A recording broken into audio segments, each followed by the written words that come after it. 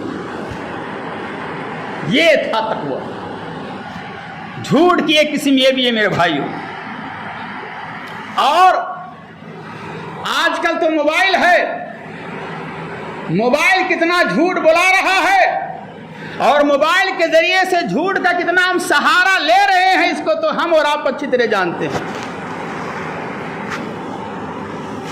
کسی سے وعدہ کر لیا فلاں جگہ آنا ہے، اور وہ ٹائم پر آ گیا، آپ کو فون کر رہا ہے، ارے بھائی 10 منٹ رکیے میں آ رہا ہوں، بس راستے میں بس پہنچنے والا ہوں، بس ایسا ہے وہ جام پڑ گیا ہے، یہ سب ہو گیا، اور معلوم ہوا صاحب یہاں گھر پہ ناشتہ کر رہے ہیں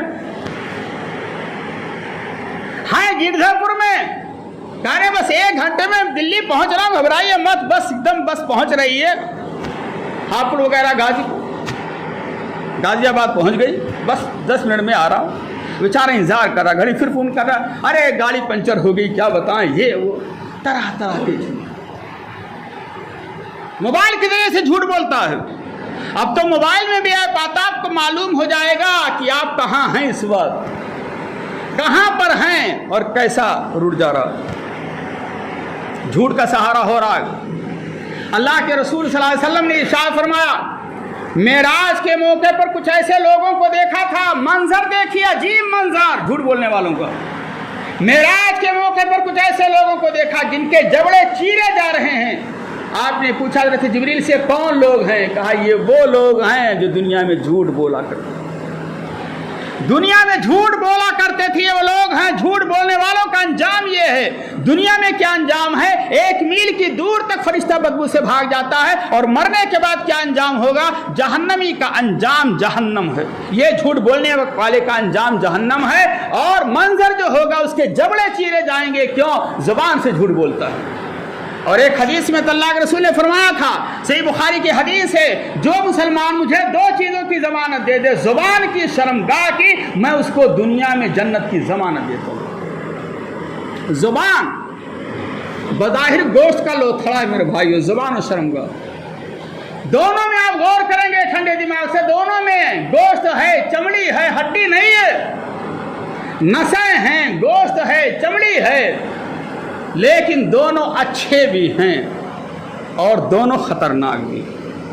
اور اگر زبان کا استعمال صحیح سمت میں کیا جائے تو بہت اچھا ہے۔ اگر زبان سے اشہد ان لا الہ الا اللہ اشہد ان رسول اللہ پڑھا جائے، اگر زبان سے قرآن کی تلاوت روزانہ کی جائے، اگر زبان سے ذکر و اذکار، تسبیح و تحلیل، دعائیں کی جائیں، اگر زبان سے السلام علیکم ورحمۃ اللہ کہا جائے، اگر زبان سے سبحان اللہ 100 مرتبہ پڑھا جائے، اگر زبان سے 3 مرتبہ قل هو اللہ پڑھ لیا جائے، ثواب کے انبار لگ جائیں گے۔ لیکن یہی زبان کا غلط استعمال اگر کر لیا جائے، زبان سے چغلخوری بھی ہو جاتی ہے، زبان سے غیبت بھی ہو جاتی ہے، زبان سے جھوٹ بھی ہو جاتا ہے، زبان سے جھوٹی گواہی بھی ہو جاتی ہے، زبان سے جھوٹی قسمیں بھی ہو جاتی ہے، یہ بھی جھوٹ کی ایک قسم ہے۔ جھوٹ بولنا یہ بھی گناہ کبیرہ، اور جھوٹی گواہی دینا یہ بھی گناہ کبیرہ، اور جھوٹی قسمیں کھانا یہ بھی گناہ کبیرہ، اور زبان سے لعن و طعن بھی ہو جاتا ہے، یہ بھی گناہ کبیرہ۔ اللہ کے رسول صلی اللہ علیہ وسلم نے ارشاد فرمایا، آیت المنافق ثلاث، منافق کی 3 نشانیاں ہیں۔ میرے بھائیوں بزرگوں، منافق مت بنو۔ آپ کے اندر، ہمارے اندر اگر نشانی پائی جا رہی ہے تو دور کرنے کی کوشش کرو، اللہ توفیق دے۔ آیت المنافق ثلاث، اذا حدث کذب، جب بات کرے تو جھوٹ بولے۔ کہتے ہیں مولانا آج کے دور میں بغیر جھوٹ بولے تجارت مشکل ہے، بغیر جھوٹ بولے۔ آج تو فیشن یہ ہو گیا جس کو جتنا بیوقوف بنا لو، جتنی شاطر طریقے سے جتنا جس کو الو بنا لو، زبان کے ذریعے سے میٹھی میٹھی باتیں کر کے جس کو دلدل میں گرا دو اتنی کامیابی۔ آیت المنافق ثلاث، منافق کی 3 نشانیاں ہیں۔ اذا حدث کذب، جب بات کرے تو جھوٹ بولے، واذا وعد خلف، اور جب وعدہ کرے تو وعدہ خلافی کرے، بے وفائی کرے، اور واذا اؤتمن خان، جب امانت رکھی جائے تو امانت میں خیانت کرے۔ یہ آنکھ، یہ کان، یہ زبان، یہ ہاتھ، یہ پیر، یہ دماغ، یہ اعضاء، یہ اللہ کی طرف سے دی ہوئی امانت ہے. اگر اس کا غلط یوز کریں گے تو قیامت میں اللہ سے سوال ہوگا. دل، آنکھ، ناک سب کے بارے میں سوال ہوگا میرے بھائیو، بچ نہیں سکتے ہیں. اور یہ مسجد، یہ امانت ہے. اگر مسجد کو آباد نہیں کریں گے یہاں کے لوگ 5 وقت نمازوں میں آ کر کے، تو قیامت دن اللہ تعالیٰ پوچھے گا. اگر اس میں گھوٹالا کریں گے تو قیامت اللہ تعالیٰ پوچھے گا. مدارس ہیں، مساجد ہیں، آپ کی اولاد آپ کے پاس امانت ہے. اگر آپ کی اولاد کی دینی تعلیم و تربیت نہیں دیں گے اور بچے کو نمازی نہیں بنائیں گے، توحید والا نہیں بنائیں گے، تربیت نہیں کریں گے، تو اللہ آپ سے سوال کرے گا ماذا علمتہ وماذا ادبتہ. آپ نے اولاد کو کون سی تعلیم دی تھی، کون سی تربیت دی تھی، یہ سوال ہوگا. اور ایک روایت میں آتا ہے کہ منافق کی 4 نشانیاں ہیں. وَإِذَا خَاصَمَ فَجَرَا، جب بات کرے تو لڑائی جھگڑے پر آمادہ ہو جائے تو گالی گلوچ دینے لگی، تیری ماں تیری بہن کی ایسی تیسی کرنا شروع کر دے. یہ بھی منافق ہے. آئیے ہم سب مل کر کے دعا کرتے ہیں کہ پروردگار، آج کے خطبہ جمعہ میں جھوٹ کے تعلق سے جو باتیں بتائی گئی ہیں، اللہ کہنے والے کو اور جملہ سامعین کو حتی الامکان عمل کرنے کی توفیق دے. اللہ ہمیں جھوٹ بولنے سے بچائے. اللہ ہمیں نفاق کی علامتوں سے بچائے. اللہ ہمیں جھوٹی قسم کھانے، جھوٹی گواہی دینے سے بچائے. اللہ ہمیں سچا پکا مسلمان بنائے، ہمیشہ سچ بولنے کی توفیق دے. اللہ ہم کو آپس میں پیار و محبت کے ساتھ رہنے کی توفیق. بار الہ جو بیمار ہیں ان کو شفاء کلی عطا فرما. جو پریشان حال ہیں اللہ ان کی پریشانی کو دور کر دے. جو دنیا سے اللہ کو پیارے ہو چکے ہیں اللہ ان کی قبر کو نور سے بھر دے، ان کو جنت دے دے. اللہ جو بوڑھے ہیں، بیمار ہیں، پھر بھی مسجدوں میں آتے ہیں کسی صورت سے، اللہ جتنے بھی بیمار ہیں، جوان بوڑھے مرد عورت، اللہ سب کی دعاؤں میں دواؤں میں تاثیر عطا فرما اور سب کو شفاء کلی عطا فرما. اللہ رب العالمین معاشی اعتبار سے جو پریشان ہیں، کاروبار کے اعتبار سے جو پریشان ہیں، اللہ ان کی پریشانی کو دور کر دے. جو مقروض ہیں اللہ ان کے قرض کی ادائیگی کا کوئی راستہ بنا دے. اللہ جو شرک بدعات میں ڈوبے ہوئے ہیں اللہ ان کو شرک بدعات سے نکال کر کے توحید و سنت پر قائم کر دے. اللہ جو سنت اور توحید پر قائم ہیں اللہ ان کو مزید مضبوطی اور طاقت دے دے. اللہ جب تک دنیا میں زندہ رہیں ایمان پہ زندہ رہیں، اور جب ہمارا خاتمہ ہو تو خالص توحید. بارک اللہ لنا ولکم فی القرآن العظیم ونفعنی وإیاکم بالآیات والذکر الحکیم. انہ تعالی جواد کریم ملک رؤوف رحیم.